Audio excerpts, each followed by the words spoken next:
सर्व विद्यार्थ्यांना आणि पालकांना मिसेस लीला राजे यांचा नमस्कार। आज आपण सेतू अभ्यासक्रमांतर्गत विषय इतिहास बघणार आहोत। इयत्ता 7वी आहे तुमची आणि दिवस आज 18वा आहे। पाठ आहे तुमचा इयत्ता 6वीचा भारतीय उपखंड आणि इतिहास। पाठ एकच आहे, प्रकरण पहिलं आहे इतिहास मधील आणि अध्ययन निष्पत्ती होणार आहे तुमची इतिहास आणि भूगोल यांचा सहसंबंध ओळखता येणार आहे। यामध्ये इंटरलिंक टॉपिक आहे की कसा इतिहास आणि भूगोलाचा एकत्र सहसंबंध आहे। पहिले काही बाबी आठवूयात आपण। त्या बाबी कोणत्या आहे बघा। इतिहास म्हणजे काय? इतिहास म्हणजे काय पहिलीच याच्यात उत्तर आहे बघा याचं। इथे तुम्हाला दिसते विद्यार्थी मित्रांनो, इतिहास म्हणजे मानवी संस्कृतीच्या प्रवासात घडलेल्या सर्व प्रकारच्या भूतकालीन घटनांची सुसंगत मांडणी होय। हे उत्तर लिहायचं आहे, लिहा सर्वांनी। इतिहास म्हणजे मानवी संस्कृतीच्या प्रवासात घडलेल्या सर्व प्रकारच्या भूतकालीन घटनांची सुसंगत मांडणी होय। म्हणजेच काय इतिहास? इतिहास म्हणजे मानवी संस्कृतीच्या प्रवासात घडलेल्या सर्व प्रकारच्या भूतकालीन घटनांची सुसंगत मांडणी होय।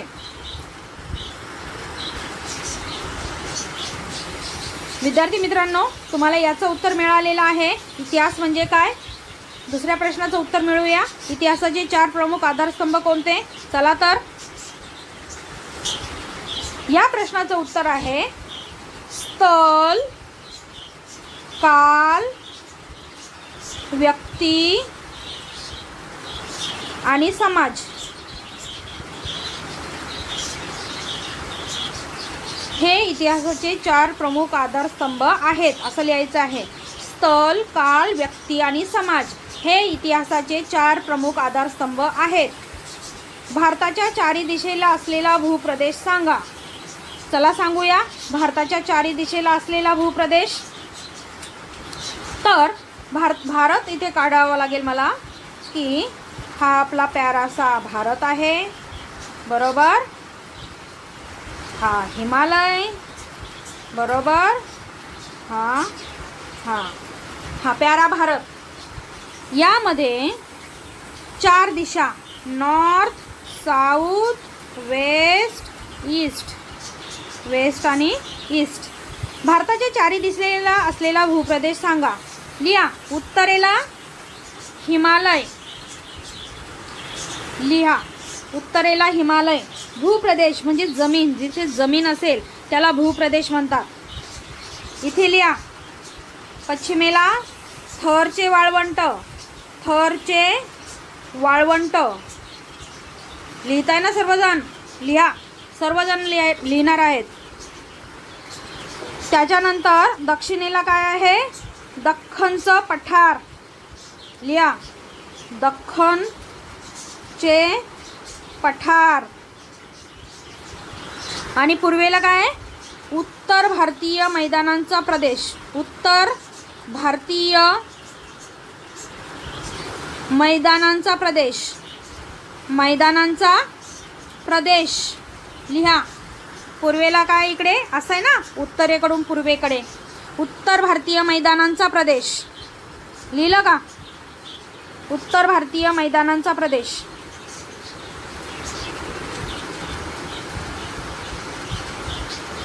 सर्वजण लिहिलं? भारताच्या 4 दिशेला असलेले भूप्रदेश सांगता आले आपल्याला। पुढे जाऊया। ही लिंक वापरू शकता मदतीसाठी तुम्ही। त्यानंतर तुम्ही पाहिलेल्या घरांचे प्रकार लिहा। इथे तुम्ही पाहिलेल्या, आता तुम्ही भरपूर घरे बघतात, यासाठी काही असं मोठं तत्त्वज्ञान लागत नाही, तर जनरली आन्सर करू शकता तुम्ही। लिहा मातीची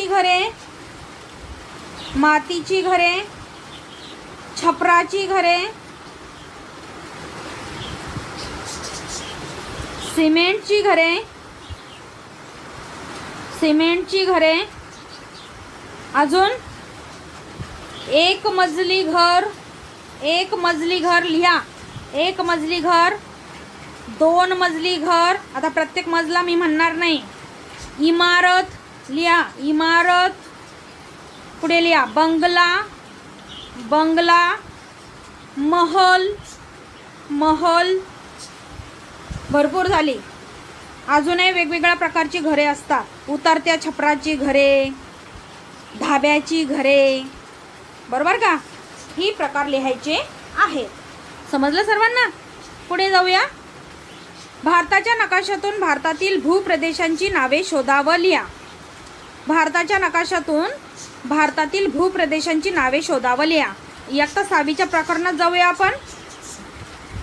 हे भारतीय उपखंड आणि इतिहास, आणि त्याच्यामधून या प्रश्नाचं उत्तर तुम्हाला मिळणार आहे. आता मी भूप्रदेश सांगितले, त्याच्यापेक्षाही अधिक भूप्रदेश तिथे आहेत. विद्यार्थी मित्रांनो, हा तुम्हाला भारताचा नकाशा दिसत असेल. इथे जेवढेही भारताच्या नकाशात भूप्रदेश आहे, फक्त भारताच्या नकाशामध्ये, बरोबर, तेवढेच लिहायचे आहेत. तर हे सगळे भूप्रदेश आहेत. सर्वात प्रथम आपल्याला हिमालय दिसतोय. त्याच्यानंतर तुम्हाला इकडे थरचं वाळवंट दिसतंय, जे मगाशी लिहिलं आपण, बरोबर. त्याच्यानंतर ही गंगा नदी, त्यामुळे गंगा आणि यमुना, त्यामुळे हा सुपीक जमिनींचा प्रदेश निर्माण झाला आहे. त्याला उत्तर भारतीय मैदाने बोलतात. त्याच्यानंतर खाली जाऊया. इथे तुम्हाला दिसतंय दख्खनचं पठार. हे ब्राऊन कलरचं एवढं दख्खनचं पठार आहे. ही सह्याद्री पर्वताची रांग म्हणजे पश्चिम घाट म्हणतात. आणि हा पूर्व किनारपट्टीच्या इकडे पूर्व घाट सलग नाही, कारण इथून काय जाते, गोदावरी, त्याच्यासोबतच कृष्णा, पेन्नेरू आणि कावेरी, वैगई. इथे वैगई, म्हणून पूर्व घाट सलग नाही, तसा पश्चिम घाट सलग आहे, बरोबर. ही सगळी काय आहेत, भूप्रदेश आहेत. आपण नकाशामधून शोधलेली आहेत. त्याच्यानंतर भारताचाच भाग कोणता आहे, अंदमान आणि निकोबार बेटे आणि लक्षद्वीप बेटे. अंदमान आणि निकोबार बंगालच्या उपसागरामध्ये आहे. लक्षद्वीप बेटे हे अरबी समुद्रामध्ये आहे. हे काय आहे, ही पश्चिम किनारपट्टी आहे, ही पूर्व किनारपट्टी आहे. हे सर्व भूप्रदेश आहे भारताच्या नकाशामधील, बरोबर. सर्व नद्यांचे उगम बघून घ्या. सिंधू नदी अशी येते, पाकिस्तानात जाते, भारतातून पाकिस्तानात जाते आणि अरबी समुद्राला मिळते. तिथेच ही बियास नदी देखील सिंधूची उपनदी आहे. सतलज नदी देखील सिंधूची उपनदी आहे. समजलं तुम्हाला. ही गंगा नदी, तिच्या खूप साऱ्या उपनद्या आहेत. ही ब्रह्मपुत्रा नदी इथून येते अशी, आणि बांगलादेशमधून बंगालच्या उपसागरात मिळते. गंगा नदी ही ब्रह्मपुत्रेला इथे मिळते बंगालमध्येच, आणि ती बंगालच्या उपसागरात मिळते. याप्रमाणे आपला भारताचा नकाशा आहे. आपण इथे सर्व भूप्रदेश शोधलेले आहे आणि त्यांची नावं इथे लिहिणार आहात तुम्ही. हिमालय, त्याच्यानंतर उत्तर भारतीय मैदाने, हिमालय लिहा.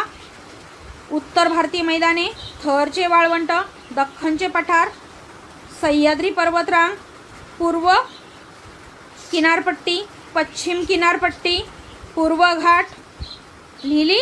ही सर्व नावं लिहायची आहे. आवश्यक साहित्य काय बघा, इतिहासाचे पाठ्यपुस्तक, इंटरनेट, भारताचा नकाशा. समजला. सर्व प्रश्नांची उत्तरं आपली पूर्ण झालेली आहे. हिमालयाबद्दल माहिती लिहा. आता हिमालयाबद्दल तुम्हाला पुस्तकात एवढी माहिती दिलेली नाही, म्हणजे हिमालय स्पेशल हिमालयाबद्दल नाही, हिमालयाच्या आजूबाजूला काय याबद्दल माहिती दिलेली आहे. इथे तुम्हाला इंटरनेटची मदत घ्यायची आहे, परंतु मी सांगून देते हिमालयाबद्दल माहिती, आणि इंटरनेटवरून पण शोधू शकता. हिमालयाबद्दल माहिती लिहिताना पहिल्यांदा लिहायचे आहे हिमालय. हिमालय हा भारताची एक संरक्षित भिंत म्हणून काम करतो. हिमालय उंच असल्यामुळे आपल्याला तिकडून बॉर्डर राखण्याची जरूरत पडत नाही. तिथे आपण फक्त मिलिटरी तैनात ठेवलेली आहे. प्रश्नांचं उत्तर लिहायला सुरुवात करा, नंतर मी एक्सप्लेन करते. हिमालय हा आपल्या भारताची संरक्षित भिंत म्हणून काम करतो. हिमालयाचे 3 प्रकार पडतात. 3 प्रकार आहेत. हिमालय एकच नाही, 3 प्रकार. कसे तर हा आपला असा हिमालयाचा सिंटॅक्सल बेंट आहे, म्हणजे बेंट म्हणजे समजा आपल्या देशाचा आकार आहे हिमालय. हिमालय असा आहे बघा, कलर चेंज. हिमालय असा आहे, हा उत्तरेकडचा भाग आहे आणि हा ईशान्येकडचा भाग आहे, म्हणजे अरुणाचल, इथे अरुणाचल प्रदेश आहे, इथपर्यंत हिमालय आहे. समजलं? तर हिमालयाची पहिली रांग इथे लिहायचं आहे. हिमालयाबद्दल हिमालयाची पहिली रांग हा ग्रेट हिमालय आहे. कोणता हिमालय आहे? ग्रेट हिमालय. ग्रेट हिमालय. दुसरी इकडे निमुळती होत जाते, इकडे निमुळती होत जाते. मध्यम हिमालय, मध्यम हिमालय. आणि तिसरं शिवालिक. शिवालिक. इथे सर्व ठिकाणं आहे तुमची, मसुरी, कुलू मनाली, देहरादून, शिमला, अजून काय, जम्मू काश्मीर. शिवालिकमध्ये. ग्रेट हिमालय फक्त पर्वतरांगा आहेत. समजलं? मोठमोठाल्या. त्याच्यातच आपलं सर्वात उंच ठिकाण देखील आहे कांचनजंगा. मध्यम हिमालय, मध्यम हिमालयात व्हॅली आहेत आणि शिवालिक त्याचा पायथा आहे. हिमालयाचा पायथा म्हणजे शिवालिक, जिथे लोकवस्ती आढळते. हिमालयाबद्दल माहिती झाली. अजून हिमालयाबद्दल माहिती काय आहे की हिमालयामुळे, सर्वात महत्त्वाचं, हिमालयामुळे आपल्या भारत देशात पाऊस पडतो. कसा? जी समुद्रातून पाण्याची वाफ होते आणि हिमालयाच्या बाजूने तिबेटचे पठार आहे. कोणते पठार आहे? तिबेट. तिबेट आहे ना, चीनने ऑक्युपाय केले जातात. तिबेट. तिबेटचं पठार हे सर्वात उंच पठार आहे, जगामधील सर्वात उंच पठार. तिबेटच्या पठारामुळे काय, हवा अडते. जी पाण्याची वाफ होते आणि वरती जाते ना, ही हवा अडते आणि त्यामुळे आपल्या याच्यात मान्सूनचे पाऊस तयार होतो. समजलं? मान्सूनचा पाऊस तयार होतो. तर हिमालय नसतं तर आपल्याकडे पाऊस नसता. बघा, आपण सरळ एकाच अक्षरवृत्तावरती आहोत सगळेजण, लॅटिट्यूड, सेम लॅटिट्यूडला. कोण कोण? अफगाणिस्तान, पाकिस्तान, इस्तंबूल, त्याच्यानंतर बगदाद, इराक, इराण, हे सगळे सेम याच्यामध्ये आहोत, सेम लॅटिट्यूडला आहोत. परंतु भारत सोडला तर पाकिस्तानात कमी पाऊस आहे, अफगाणिस्तानात कमी पाऊस आहे, इराणमध्ये, इराकमध्ये, तुर्कीमध्ये, तुर्कस्तान, जेवढेही त्या बाजूला देश आहे त्यामध्ये पाऊस नाही किंवा वाळवंटी प्रदेश आहे. सगळे सौदी अरेबिया वगैरे सर्व सर्व सर्व वाळवंटी प्रदेश आहे. आहेत की नाही? आहेत. त्यांना उंच डोंगर नाहीत, पठारं नाहीत, त्यामुळे तिथे हवा अडली जात नाही आणि समुद्र पण नाही. आपला भारत द्वीपकल्पीय राष्ट्र आहे. असं आहे ना, दक्षिणेकडचं टोक, इकडे अरबी समुद्र, इकडे बंगालचं उपसागर आणि इकडे खाली हिंदी महासागर. या तीनही समुद्रांमधील आणि सागरांमधील पाण्याची वाफ वरती जाते आणि इथे काय आहे, एक मिनिट मी रफ करते. हा आपला भारत, बरोबर. हा आपला हिमालय, बरोबर बरोबर. इथे अरबी समुद्र, अरबी, इथे बंगालचा उपसागर, इकडे खाली हिंदी महासागर. यातून जी पाण्याची वाफ होऊन वरती जाते, अशी जाते, अशी जाते, वरती जाते. इथे तिबेटचे पठार आहे. काय? तिबेटचे पठार. या तिबेटच्या पठारामुळे आणि या उंच हिमालयामुळे ही वाफ अडते, पुढे जाऊन देत नाही. ही वाफ अडते आणि पुढे जाऊन देत नाही, हवेला पुढे जाऊन देत नाही आणि त्याचं ढगामध्ये रूपांतर होतं. आणि इकडून येणारी हवा, इकडून येणारी हवा, पश्चिमेकडून येणारी हवा ही त्या ढगांना लागते आणि आपल्या भारत देशात काय पडतो? पाऊस पडतो. भारत देशात काय पडतो? पाऊस पडतो. पूर्ण भारतामध्ये पाऊस पडतो. एक्सेप्शनल आहे थरचं वाळवंट, तिकडेही पाऊस पडतो. जेव्हा ला नीना इयर असतं ना, ला नीना, त्या वर्षी वाळवंटात देखील पाऊस पडतो. यल निनो असल्यानंतर पाऊस कमी पडतो किंवा पडत नाही. यल निनो, समजलं? हां, ला नीना आणि यल निनो. ला नीना इयर हे खूप पावसाचं, यल निनो इयर कमी पाऊस किंवा वाळवंटी प्रदेशात पाऊसच नाही आणि दुसऱ्या भागात पण कमी पाऊस. लक्षात ठेवा. तर आपण खूप भाग्यवान आहोत. आपल्याच लॅटिट्यूडला इकडे काय आहे? आपल्याच लॅटिट्यूडला इकडे पाकिस्तान आहे, अफगाणिस्तान, सर्व मी वाळवंटी देश सांगितले. तुर्कस्तान, अझरबैजान, त्याच्यानंतर अफगाणिस्तान, त्याच्यानंतर काय, इराण, इराक, सगळे. त्याच्यानंतर आपला पुढचा प्रश्न आहे, मानवी समाज जीवन कोणत्या गोष्टींवर अवलंबून आहे. बघा, हिमालयाबद्दल मी विस्तृत माहिती सांगितलेली आहे, सर्व माहिती लिहायची आहे. मानवी समाज जीवन कोणत्या गोष्टींवर अवलंबून आहे, तर मानवी समाज जीवन हे आपल्याला काय काय लागतं समाज जीवनात. वस्ती, मानवी वस्ती लागते, बरोबर. त्याच्यानंतर अन्न लागतं. त्यानंतर बघा, मी तुम्हाला 1 तास हवीच्या पुस्तकातच नेऊन दाखवते की मानवी समाज जीवन कोणत्या गोष्टीवर अवलंबून आहे. ओके, चला जाऊया. बघा विद्यार्थी मित्रांनो, इथे तुम्हाला दिसतंय की मानवी समाज जीवन हे आहार, वेशभूषा, घरबांधणी, व्यवसाय इत्यादी गोष्टींवर आपण अंशतः अवलंबून राहतो. परंतु या भौगोलिक वैशिष्ट्यांवर आपलं मानवी समाज जीवन अवलंबून आहे की आपला समाजातील म्हणजे आपल्या मानवी जीवनातील आहार कसा आहे, वेशभूषा कशी आहे. बघा, भारतामध्ये प्रत्येक राज्यात वेशभूषा बदलते, घर बांधणी पण बदलते. आपल्याकडे मुख्यतः धाब्याची घरं असतात. आपल्याकडे म्हणण्यापेक्षा मध्य महाराष्ट्रामध्ये धाब्याची घरं असतात. व्यवसाय वेगवेगळे असतात. शेतीप्रधान आपला देश आहे. त्याच्यानंतर आहार, कोकणातल्या आहारात भात आणि मासे अवश्य हवेच. परंतु तसंच मध्य महाराष्ट्रात जा, तिकडे व्हेजिटेरियन लोक जास्त आहेत. वेशभूषा प्रत्येकाची वेगळी आहे. कोकणातील वेशभूषा वेगळी आहे, मध्य महाराष्ट्रातील वेशभूषा वेगळी आहे, घरं बांधणी वेगळी आहे. तिकडं कोरडं हवामान असल्यामुळे आणि कमी पाऊस असल्यामुळे धाब्याची घरं आहेत. कोकणात धाब्याची घरं बांधून चालतील का, पाणी लगेच घरात येईल. कौलारू घरं आहे, कोकणात कौलारू घरं आहे. कोकणातील व्यवसाय काय, मासेमारी प्रमुख व्यवसाय आहे, नंतर शेती आहे, नंतर दुसऱ्या व्यवसायांना प्राधान्य देतात. असं तर आपलं समाज जीवन, मानवी समाज जीवन आहार, वेशभूषा, घरबांधणी, व्यवसाय या गोष्टींवर अवलंबून आहे, असं लिहायचं आहे तिथे. विद्यार्थी मित्रांनो, आता सोपा प्रश्न आहे, तुमच्या परिसरात आढळणाऱ्या नद्यांची नावे सांगा. तर आपण कोकणात राहतो, तर आपल्या परिसरात कोणकोणत्या नद्या आहेत. चला, आपल्या पनवेलच्या नदीचं नाव लिहूया. गाढी नदी, गाढी नदी आणि काळुंद्रे नदी, काळुंद्रे नदी. त्याच्यानंतर आपल्या परिसरात अजून कोणकोणत्या नद्या आहे. इकडे खारपाड्याकडे गेल्यानंतर तिथे पाताळगंगा आहे, पाताळगंगा नदी. त्याच्यानंतर त्याच्या थोडं पुढे जाऊया. त्याच्या थोडं पुढे गेल्यानंतर बघा, भगवती नदी येते पेनच्या तिथे, भगवती, बरोबर, भगवती नदी. त्याच्यानंतर त्याच्या पुढे गेल्यानंतर अलिबागला जाताना धरमतरची खाडी लागते, तिथे एक नदी आहे, आंबा नदी, बरोबर ना. त्याच्यानंतर महाडकडे गेल्यानंतर सावित्री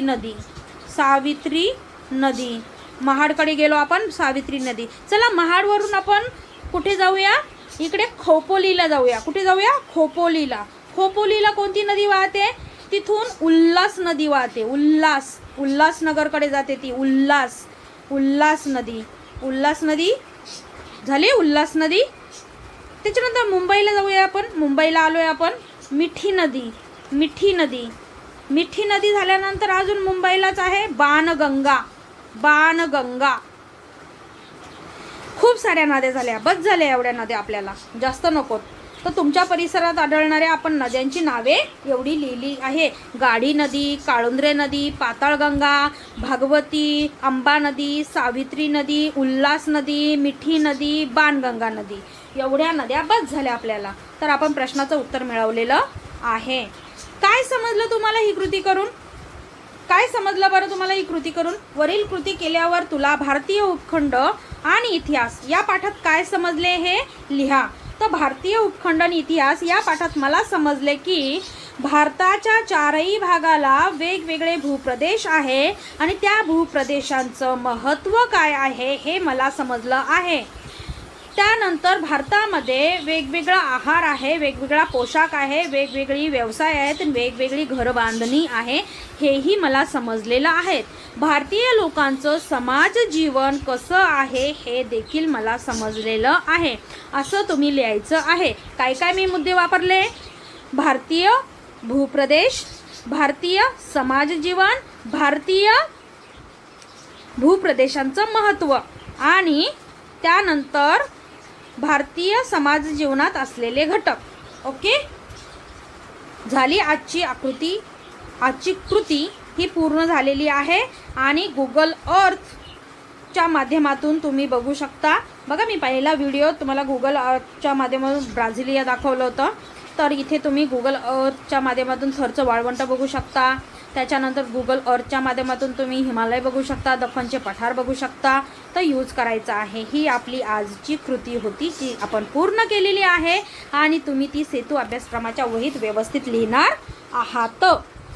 तर विद्यार्थी मित्रांनो, घरीच राहा, सुरक्षित राहा, आपल्यासोबत आपल्या आईवडिलांचीही काळजी घ्या, वारंवार हँडवॉश करा आणि स्वाध्याय व्यवस्थित लिहा. स्वाध्याय म्हणजे हे सेतू अभ्यासक्रम व्यवस्थित आपल्या वहीत लिहा. तोपर्यंत take care and good bye.